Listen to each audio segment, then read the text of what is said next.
It was originally an idea for a film, which I had about 10 years ago, and I couldn't sell it as a film idea, so it kind of sat on the shelf for a while.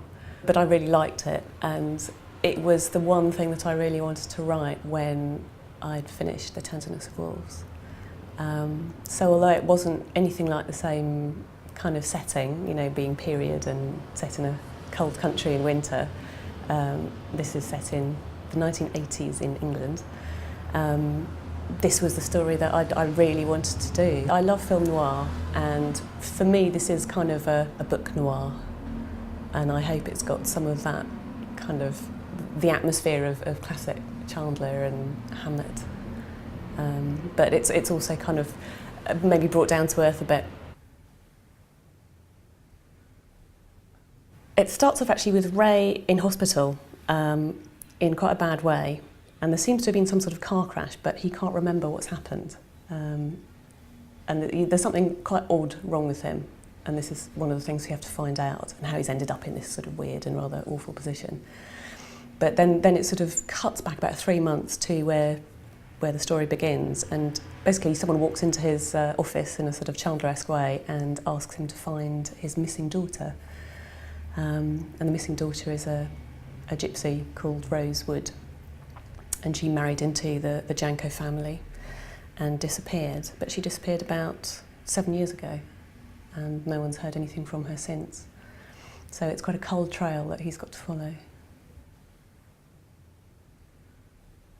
The family, the Jankos, were always at the centre of the book, and I think I've just had a long-term fascination with Romany gypsy culture, and probably, you know, this idea of a society that's, you know, it's inside and outside. It's kind of in between. It's on the margins of general society, and in a way, it's part of it, but it's also outside it, and it's quite. You get interesting things happening at the margins. I found one myth from Romania, although it is known in this country, which seemed to dovetail very well with the story, and I'll read it. Once, in the land far away, the demons made war on the fairies, and the demons were winning. The king of the demons said that if the beautiful queen of the fairies agreed to marry him, he would let them live. For the good of her people, she did, but she could not bear the sight of her husband. He had to drug her before he could touch her. So, the king and the queen had 9 children, but they were the most terrible children the world has ever seen, for they were demons who cause all the diseases of mankind. There was Melalo, a 2-headed bird who made men mad and violent, and there was Mincescro, who caused illnesses of the blood. But the worst of all was the 9th child, Porescro. Even the king of the demons was frightened by this child. But I'm not going to say why, because it would give away too much of the story. You'll need to read it to find out what was so unique about the 9th child. It was a great moment when I came across it, because there were such sort of strange parallels between it and the story I was sort of developing. I wanted to think about a private investigator where you can work through their thought processes with them. And to a certain extent, you're also going through that, wondering what's happened and seeing if you can work out what's going on.